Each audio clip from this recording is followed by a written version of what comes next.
Thank you, Alicia. Good afternoon, good morning, everyone, and welcome to the SRAE Program Model webinar for grantees. As Alicia mentioned, my name is Tia Brown. I serve as the Adolescent Development Research Team Lead here in the Office of Planning, Research, and Evaluation at ACF. One of my roles is to oversee the SRAE research portfolio, including the work that you're going to hear more about today. The Mathematica team has worked very hard on producing both a conceptual model and a program model for sexual risk avoidance education. And the session you'll be hearing today focuses on the program model. So thank you again for taking the time to be with us. We look forward to your questions and your thoughts about how the findings in this work resonate with you. So with that, I'll turn it over to my colleague, Katie Derrick. Good morning and good afternoon to everyone. I want to first thank you all for attending this webinar. And I have a few other thank yous I'd like to add in before we turn it back over to Alicia. First, thank you to Mathematica. This project has been a large project in the works, and so we thank them for their diligent work. I'd also like to say a thank you to the grantees that attended our session during the APP conference and gave feedback on our program model. We took that feedback into account and have made some revisions, and I think that we've come up with a really great product that I think you all will be able to use and apply to your work. So with that, I'll turn it back to Alicia and look forward to your questions that you all have as we get to the end of our presentation. All right, thank you so much, Katie and Tia. And thank you to everyone for joining here today. My name is Alicia Mextroth. I'm here with my colleague, Liz Blesson. We are from Mathematica. Many of you may know Mathematica. We're an independent policy research organization. And we're here today to tell you about the new program model for sexual risk avoidance education and how it can be used. Next slide. So first, just a nod of thanks to ACF, who you heard has supported this work, has sponsored this project. We thank Tia and Katie and also Karen Blitz, our project officers, who have helped guide and support this work along the way. And as you know, the work has been supported by both FISB and OPRE. Next slide, please. So overall, in terms of the objectives of today's call, we hope that you'll come away from this webinar today with an understanding of what the SRAE program model is and what resources are available to help you use it. We also hope that you'll consider and reflect on how you and your colleagues can use the program model in your work designing and delivering SRAE programming. And we'll show you how to use the resources we've developed to support your use of the model. And then there will be time at the end for questions and answers. Next slide, please. So with that in mind, I wanted to highlight a brief agenda for the call today, just so you know what to expect over the next hour. First, I'll talk a bit about the purpose of a program model and the SRAE program model. I'll tell you a bit about who it's for, why we developed it, how we developed it, and then I'll describe the various components of the model.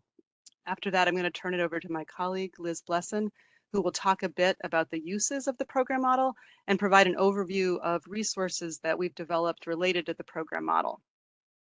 Just as background, we developed a brief that describes the program model. That brief was released by ACF a bit earlier this fall.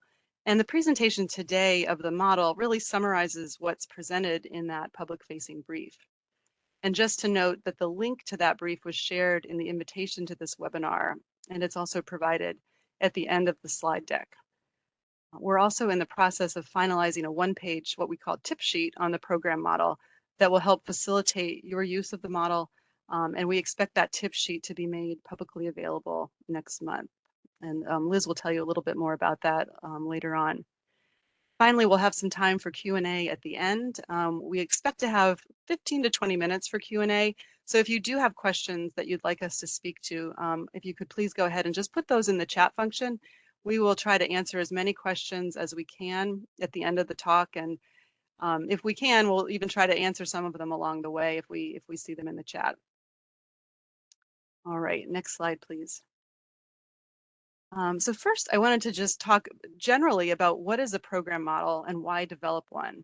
I know many people are familiar with this concept, but I did want to spend a little time talking about it so we're all on the same page and thinking about it in the same way. So a program model is a representation of program components that are designed to influence key outcomes of interest.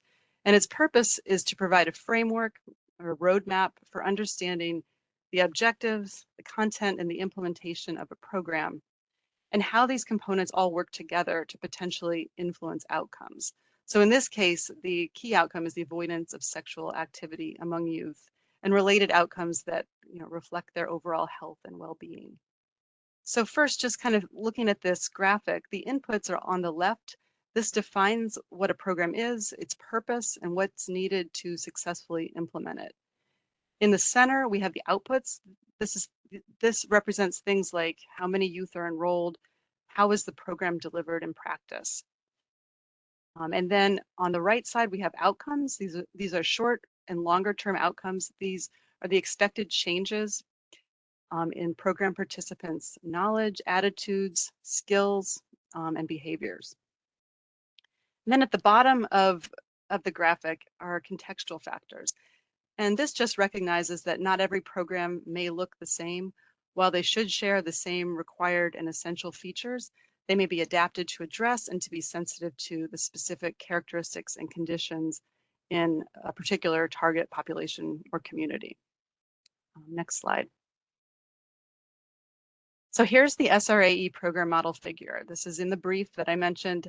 It's very detailed, as you'll see. It's detailed by design, and the brief describes the model and the different components in a detailed way. And in a minute, we're going to highlight the various components of the model and really zoom in on some of these boxes to tell you more about those. But I first just wanted to mention that this model follows along that same general structure of what a program model is that you just saw. So moving from left to right, we've got the inputs on the left, we've got the outputs and the short-term outcomes in the middle, and then on the right-hand side are the intermediate and longer-term outcomes. So why an SRAE program model? Why did ACF want to develop this? In brief, the program model is envisioned as a tool or resource to be used by grantees to add to your toolkit to the extent it's helpful, and we do hope it will be helpful and useful in your work. It's also intended for the field at large to really understand what is SRAE, what are its objectives, its program requirements and expectations, and what is it designed to do in trying to support youth and improve their outcomes.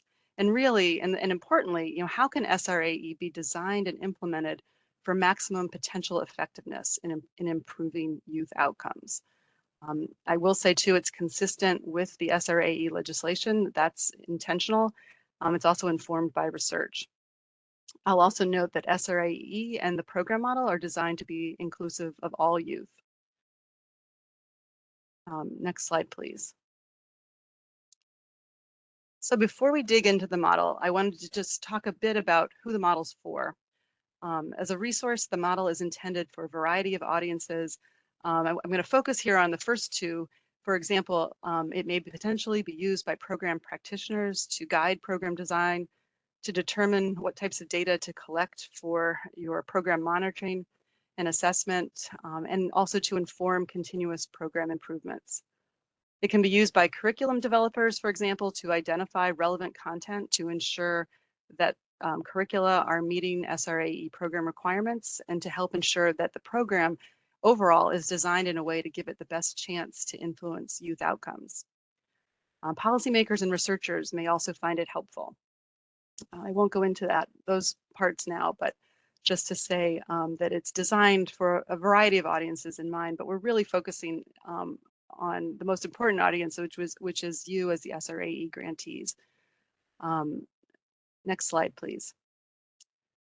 So I want to say next a bit about how we designed the model. There are three key types of data that inform the development of the program model, and I just want to highlight those here. So the first thing is we did was to gather input from a wide variety of experts in the field. So what we did, we conducted individual and small group discussions with over 30 individuals who have experience in the SRAE and related fields. That included federal staff, curriculum developers, practitioners, and technical assistance providers. We began this work about 3 years ago, actually. So many individuals were consulted, and we gathered perspectives from many. We wanted to get the perspective on the context for the SRAE legislation and the key program features, strategies, and content most relevant for SRAE programming. So to those of you who provided input, some of you may be on the call, thank you very much. We tried our best to incorporate the comments and insights we received from various perspectives.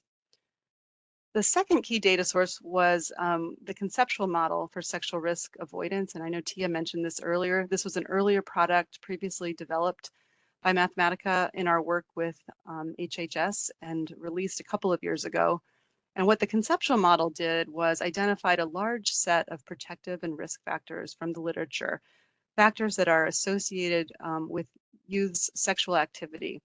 And what we did was to include these protective and risk factors in the program model as short-term outcomes, if they were factors that could be modified potentially by programs.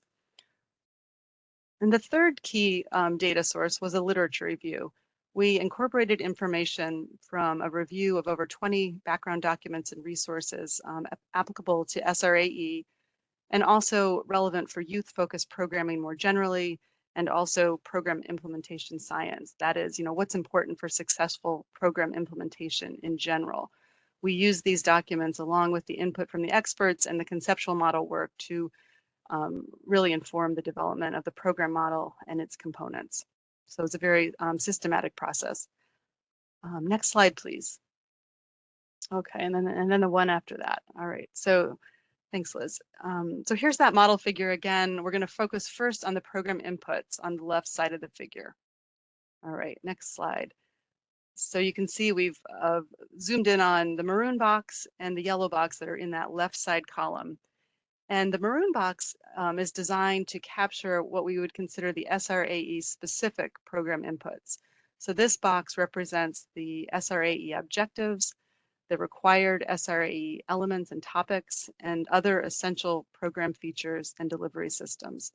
So for example, the required elements come directly from the Title V SRAE legislation. And the required program topics in the middle, these are also consistent with the legislation. I will note that these 5 topics represent the 6 A through F topics from the Title V legislation. We made a decision to combine topics B and C for the sake of presentation, clarity, and brevity, with the overall intention of capturing the essence of the A through F requirements, if not their exact wording. So I'll mention too that in developing the program model, a wide variety of people reviewed drafts of the model and the approach we took, people within the SRAE field, and we did our best to incorporate the many comments we received along the way. In the maroon box, we also incorporated key program features that are essential for SRAE programs. And we wanted to call out, for example, the importance of facilitation, selecting, training, and supporting the facilitators who deliver the curriculum and the program. So we heard again and again from policymakers and practitioners that we spoke with, and also from the literature, just how important facilitators and facilitation is. As you know, the messenger matters to the delivery of these programs. Other inputs in the yellow box reflect general inputs and considerations that would be relevant for designing and implementing any youth-serving program. And these other considerations come in part from what's known from the implementation science literature. For example, it acknowledges that the mode, the dosage, and the strategies used to engage youth can be tailored to different populations and settings. It also acknowledges that outside referrals to other resources and opportunities may be made by programs for youth as appropriate, and these can often be important, but they're not considered essential SRAE specific program inputs. Okay, next slide, please. So next we're going to focus in on the implementation outputs. All right, next slide. Thanks. Okay, so these outputs are really informed directly by the implementation science literature. And for the SRAE program model, we focus on outputs related to staff facilitation, program delivery and dosage, and youth and family engagement. And these outputs help to understand how a program was implemented in practice, and they're really designed to support an assessment of implementation fidelity. And you'll recognize that many of the outputs here look a lot like the SRAE performance measures. That's by design. Many of them are, and these may be aspects of the program that will be useful for grantees to collect data on and to track changes in over time. Next slide, please. Okay, and here next are the expected short-term outcomes. And in the figure, we've broken outcomes into short, intermediate, and longer term. And I'm going to focus first here on the short-term outcomes because they're considered the immediate targets of the program. Next slide, please. Okay, short-term outcomes. I wanted to say a bit about these and where they come from, because this is really where research has very much informed the program model. And just to say also that it may be useful for programs to collect data on at least some of these outcomes shown here, in addition to the performance measures and the outputs. So as part of the effort mentioned earlier to develop that conceptual model for sexual risk avoidance, we conducted an in-depth literature review along with a secondary data analysis to identify factors from the literature, protective and risk factors, where there's evidence of an association between the factor and the avoidance of sexual activity among youth. And what we did was to include many of these factors in the program model, over 20 of them that are represented here in this box. They're represented here as short-term outcomes. And so just to say as background on that conceptual model, not all research-based protective and risk factors can be modified. Some of them happen in the past before youth enroll in a program. So what we did was we identified over 45 factors in all, but we only included 22 of them in the program model, the ones you see here, because they are the factors that are considered modifiable. These can potentially be influenced and modified through educational interventions and SRAE programming. So it includes things, just for example, like academic and career aspirations, communication with parents about sexuality or just in general, and peer norms. Another way to say it is that these short-term outcomes are the evidence-based targets of SRAE programming, because we know these factors are associated with the avoidance of sexual activity among youth. If programs can influence these short-term outcomes, then they also may in turn influence the avoidance of sexual activity, which in turn can potentially lead to other longer-term outcomes. I'll say too here that these short-term outcomes really helped us identify and suggest specific content and subtopics in the program model that are discussed in the brief that may be particularly important to address as part of each of the required A through F topic areas. Okay, next slide. And so this in turn shows the progression in the figure. Those short-term outcomes in the middle can lead to the intermediate-term outcomes you see on the right side, and also potentially the longer-term outcomes that are in the bottom right corner. Okay, next slide. Okay, so we'll hone in a little more here. It's to show the expected intermediate-term outcomes and the potential long-term outcomes. So while SRAE programs can most readily target the implementation outputs and the short-term outcomes that we highlighted on the last slide, the short-term outcomes may in turn influence use intermediate-term outcomes, and that includes the avoidance of the initiation of sexual intercourse, along with reductions in STIs and teen pregnancy, and improvements in things like academic achievement, mental health, and relationships. And so by influencing these intermediate-term outcomes, as youth move into adulthood, it's hypothesized that SRAE program participants may improve their chances for achieving the more aspirational long-term outcomes that reflect overall health and well-being into adulthood, and that really represent the ultimate goals of SRAE. Okay, next slide. And so then the final thing I wanted to mention about the figure is that these other contextual factors that may influence programming, these are often outside of the control of practitioners, but we include them here in the model. So just to sum up overall, before I turn it over to Liz, going from left to right in this program model figure, the model represents a roadmap for change for how SRAE programs can be designed and implemented to maximize the chance that they will change youth outcomes. It's consistent with the SRAE legislation and, as I mentioned, informed by research. So we hope that the model will promote greater understanding of what SRAE is among grantees, but also among the field at large, and how SRAE is designed to work in serving youth and preparing them for the future. Okay, so next slide. And with that, I'm going to turn it over to Liz, who's going to tell you more about the potential uses of the model, how we gathered input on those uses from some in the field, and then some of the resources related to the model to support its use. Yes, thank you, Alicia. Yep, so like Alicia mentioned, now that we've walked through the model, we just want to share some ideas that we've heard from folks in the field that we've worked with throughout this process about some of the practical applications and uses of a model like this. So just to provide a little bit of background, though we spoke with many people during the creation of the model itself, once the model was just about finalized, we met with a small group of grantees at a session during the APP conference that happened this past June to gather some initial ideas on how this group of grantees thought they might be able to use the model, and some ideas on how to disseminate the model amongst SRAE grantees. So just a note on who was in that session. The grantees that ultimately took part in that session were a mix of state and non-state grantees, and they represented the following states that are listed out here on the slide, because we wanted to try to get some geographic diversity in that group of folks that we were meeting with.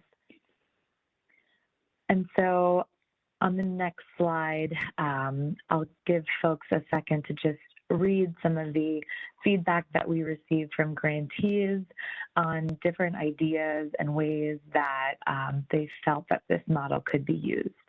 So I'll just give folks a couple of seconds to read through the different ideas here.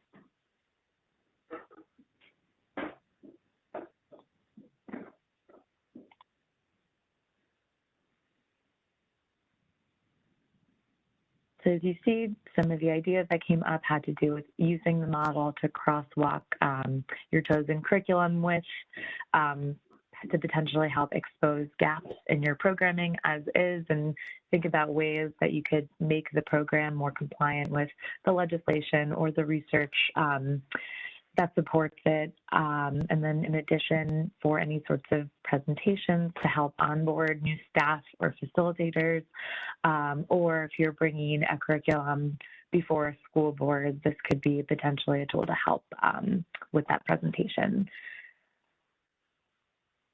And so before we open it up for some Q&A, we just wanted to also talk through some of the resources that are either live currently on ACF's website or will be soon related to the program model. So as Alicia mentioned earlier in the call, we have the brief on the SRAE program model. It's linked on the last slide, and I will drop a link to the ACF website where that is currently housed in just a moment.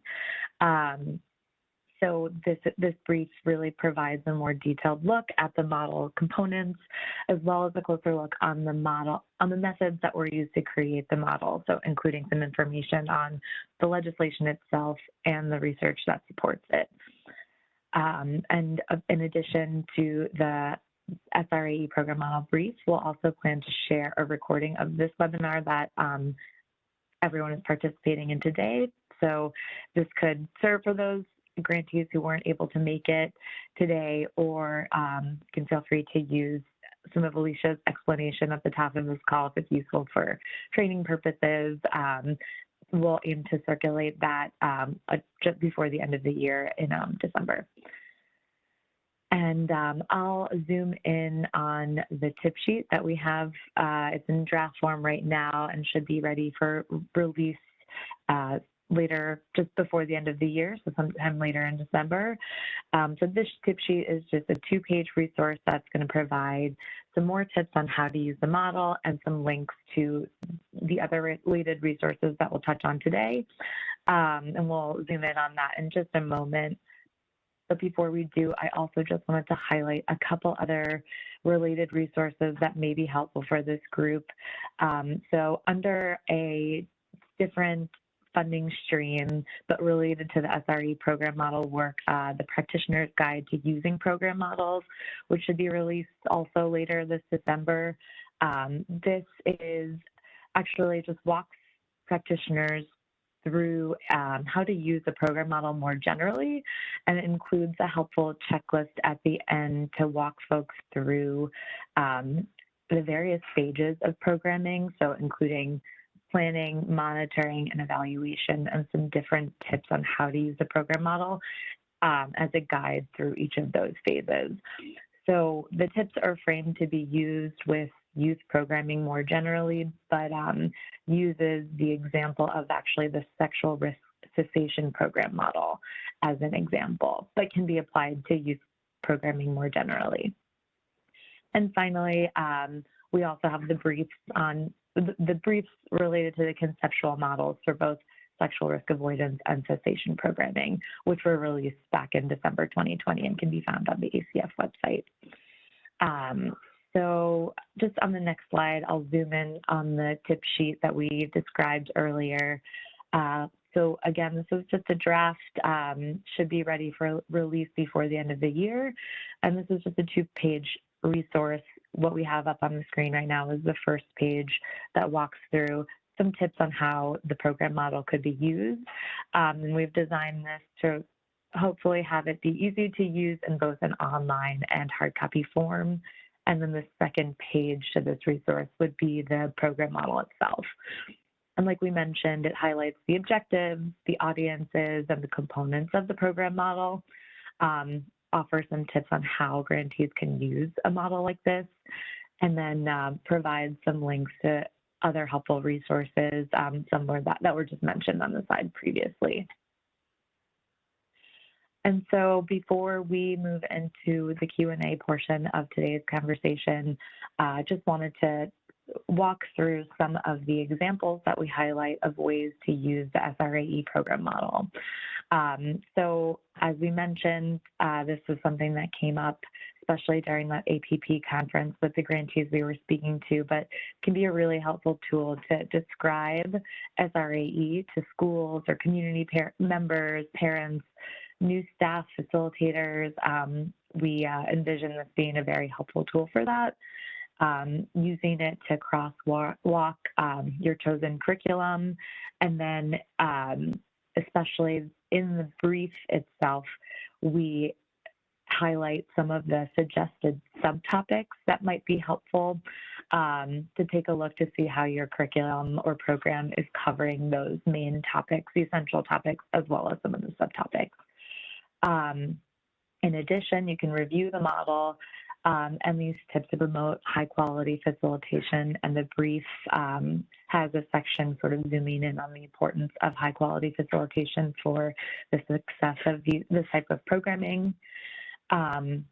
Additionally, reviewing the research-based protective factors and risk factors, which Alicia highlighted in a previous slide in that short-term outcome section, to assess and start thinking about how your program targets them or how your program could target them. And then furthermore, in the last bullet, thinking about those same short-term outcomes as well as the program inputs, thinking through what systems are in place for your program to measure these outcomes and monitor performance over the course of your program. And so with that, that brings us to the end of the presentation section of this presentation, and we will, I see some activity in the chat, which we can take a moment to monitor, but otherwise, if there are any questions, we'd love to answer as many as we can.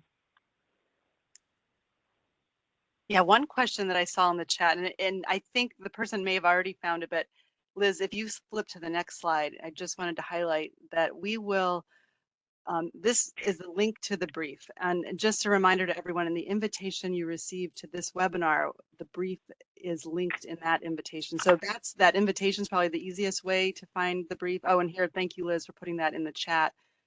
I think we'll also be, over the next few weeks, making the slide deck available along with the recording. And so the brief is also linked here. And so otherwise, I did not see any other questions in the chat. Feel free to put them in the chat. But I will say at this point, if people are more comfortable sharing verbally or asking a question verbally, if you want to do that, you could raise your hand in the little icon at the bottom of the screen, and then Derek will take you off mute so that you can say something verbally. Did you see any other questions, Liz? I don't know if I missed any, but I'm taking a look through, and so far none have surfaced. So, but I am keeping an eye on the chat if anyone has questions they'd like to add. And Alicia, it looks like we do have one person that would like to ask a verbal question. okay, great. So please stand by and take off mute.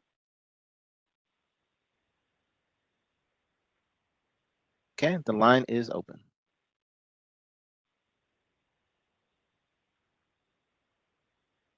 Good morning, it's Janine McKenzie in Denver. Hi, Janine. You know what? We're having trouble hearing. I don't. Oh, no, nice to see you, ladies. Oh, Janine, I'm going to stop you here a second. And I think the reception is not good. I'm not able to hear. Thank you. This actually, I read it over and reviewed.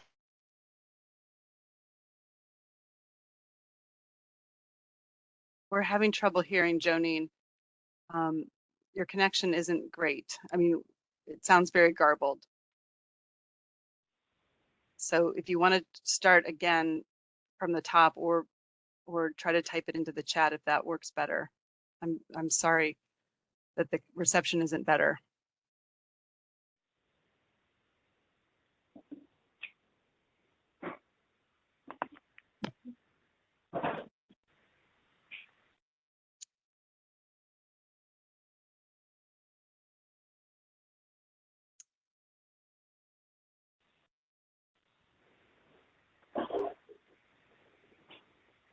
Jonine, are you still there?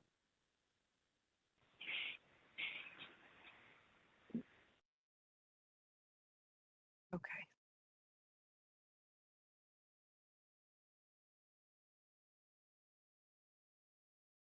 Okay, shoot. I'm sorry that we lost you, I think. Oh, wait, there's a message. Okay. I will say that Jonine was one of the people who we interviewed as part of the model development process, and we were very grateful for her insights and comments. And I'm really sorry that we can't hear you, but can you unmute me? Okay, Derek, can you try to unmute Jonine again to see if that helps? She may be on a different line or. Okay, please stand by. Okay.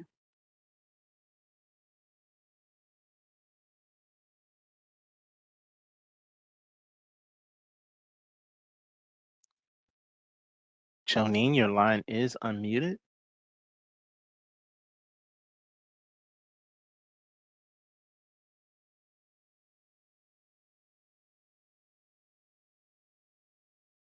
Jonine, your line is unmuted.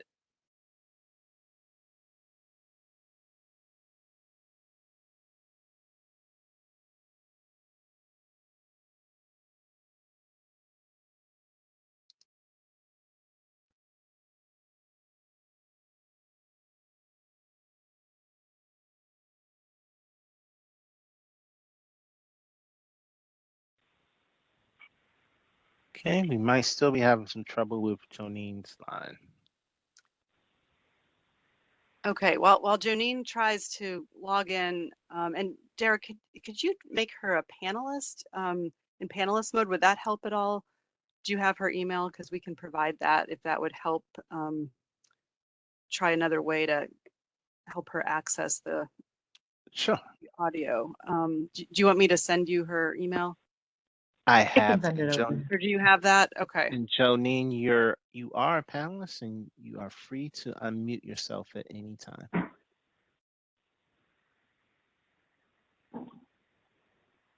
We see you, Jonine.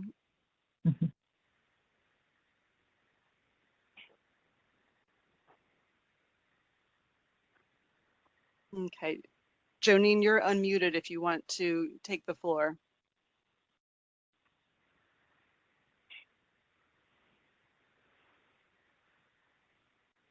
Okay, so let me go ahead and speak to the other question. Let's see, I didn't. All right. Okay. The brief that, okay.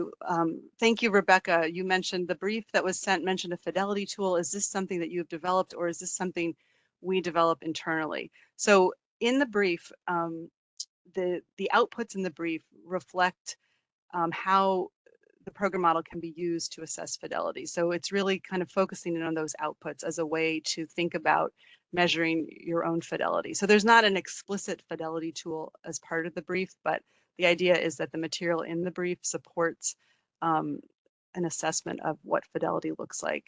A couple other points to add. In one of the related resources that Liz mentioned, the general program model, how practitioner's guide to using a program model, it actually does include a checklist that talks a little bit about monitoring, assessing your own program for things like staffing and fidelity to implementation. And Liz, you could jump in with a little more on that if you wanted.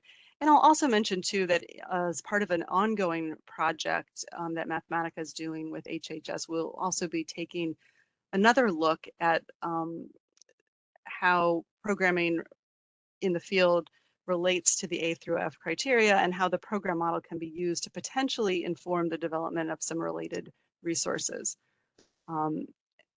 And so Liz, I don't know if you want to say a little bit more about that checklist from the practitioner's guide to using a general program model, how that fits into fidelity monitoring.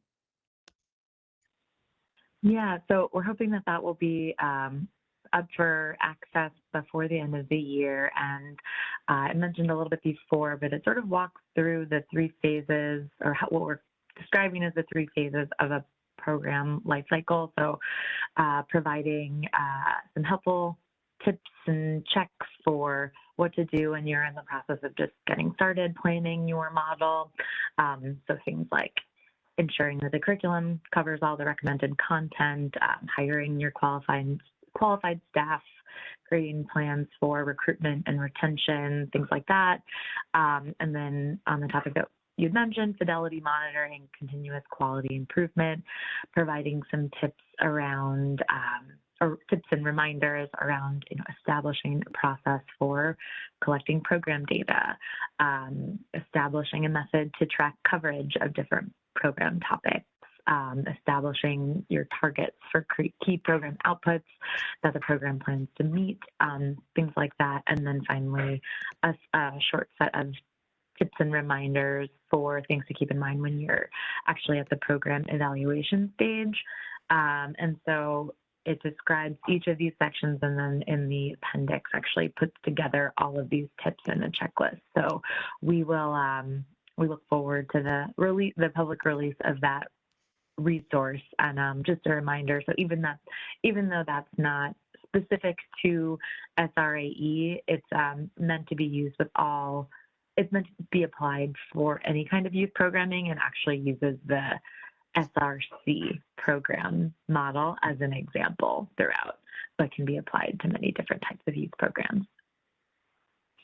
Yeah, and thanks, Liz. And just to build on that, in the tip sheet that we're developing, we will actually include a link to that other resource and some of the other related resources we've highlighted today in that 2-page tip sheet.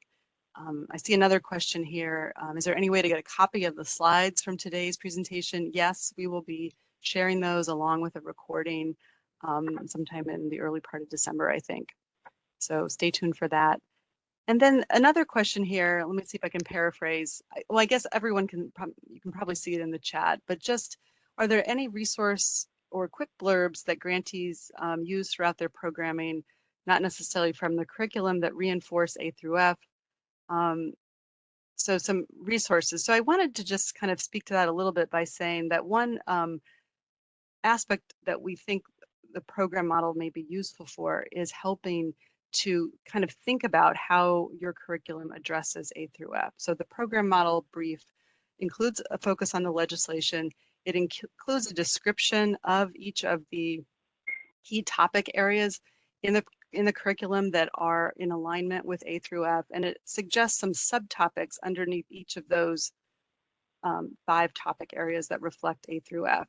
And so those subtopics that we highlight in the brief really tie closely to those short-term outcomes, those risk and protective factors that we know are associated with the avoidance of sexual activity among youth.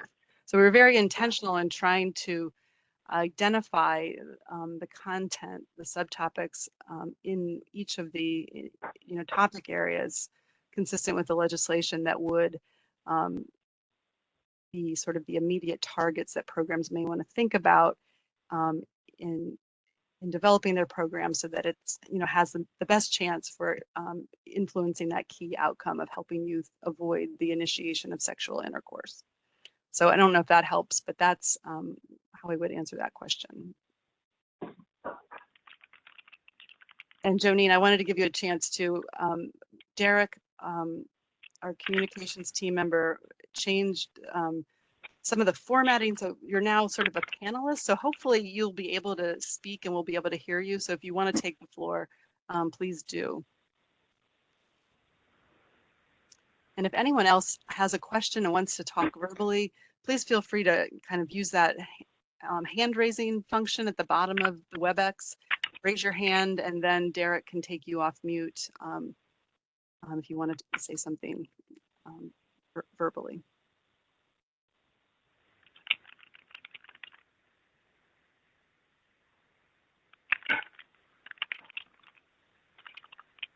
Okay, well, I want to invite others on the call, from ACF, Katie or Tia. I don't want to put anyone on the spot, but if anyone else wants to say anything or add anything,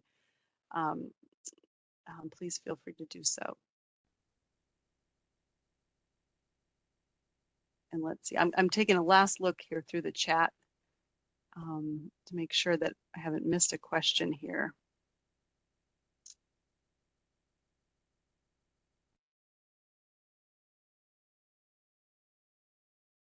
Okay, so one question is, how does this model differ from previous models? Yeah, there are a lot of models out there.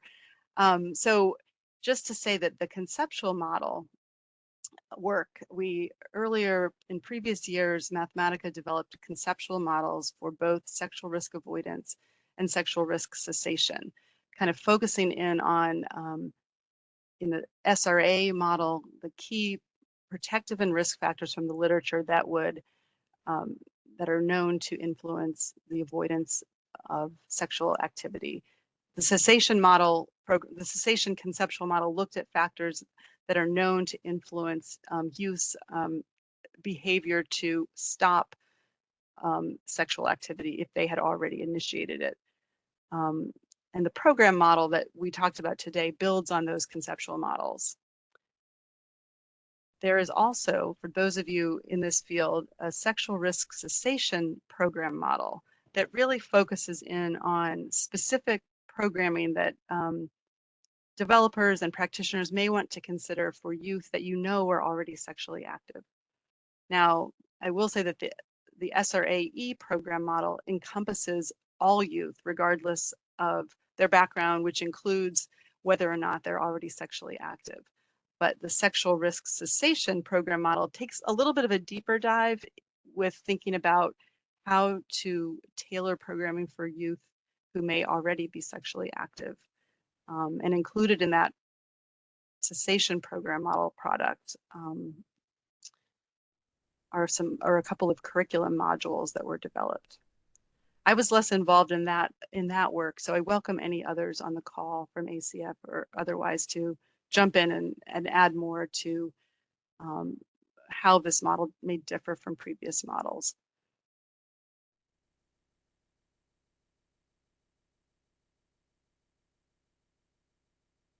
I don't have any comments on that, but the only thing I would add from the program office, from APP, is that as you all begin to dive deeper into this and start to think about how you might be using it and actually start applying it, I would really encourage you to share some of those uses with your project officer, because we can then share that back and make sure that any new and innovative uses you've found that you've been able to apply the program model can be shared across other grantees.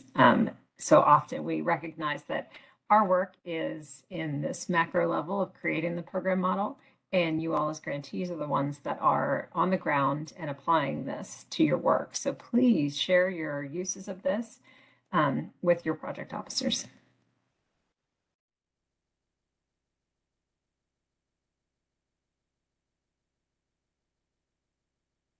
Yeah, and I will add that, I mean, this was a fun model to develop. This was really interesting work for us as a way to kind of combine research and practice, and we do hope it will be useful to you. We welcome you to reach out to us with questions or feedback if you would like. And just so we've got 10 minutes to spare. If there are no other questions, though, you can have 10 minutes back in your day, but just want to pause for a bit here for anyone else to either raise their hand, type something into the chat, or make any other comments. And Alicia, it does look like Jonine has her audio back. Oh, great. Okay, great. So Jonine, you're free to unmute your line at any time by using that mute icon next to your name. Okay. Can you hear me? We Yes, we can. can. Good connection Okay. too. Thanks. Good. Thank you. First of all, thank you for developing this. I am struck by the fact that this particular model has a lot of the protective factors and the antecedents of resilience and positive youth development that we don't need to, SRAE doesn't need to have explicit sexual content in order for us to help young people avoid sexual risk. So I really love how you've kind of codified this, the precursors to optimal wellness, meeting a young person where they are, using the cessation model if they are sexually active, and moving them back to sexual risk avoidance. This is really revolutionary in this space. And so I just want to thank you for putting this together, for getting all the input from the people in the field. And again, I think having this codified and written up in such a detailed way really helps the future of SRAE in the country.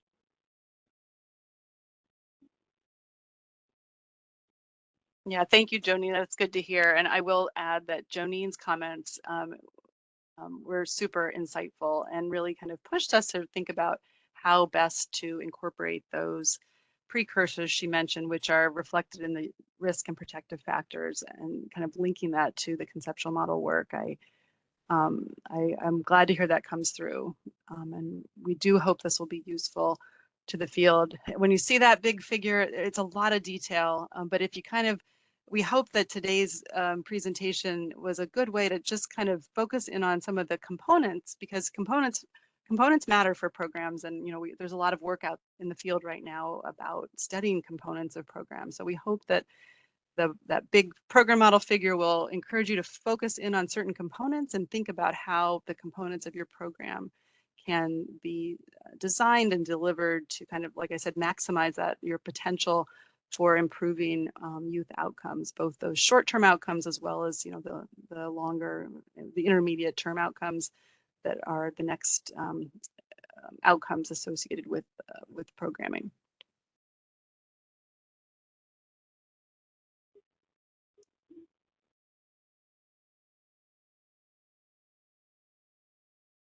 Okay, so we still have a few minutes. If anyone else wants to chime in or put a question in the chat. And I do hope everyone has a wonderful Thanksgiving break. I know it's hard to believe it's that time of year already.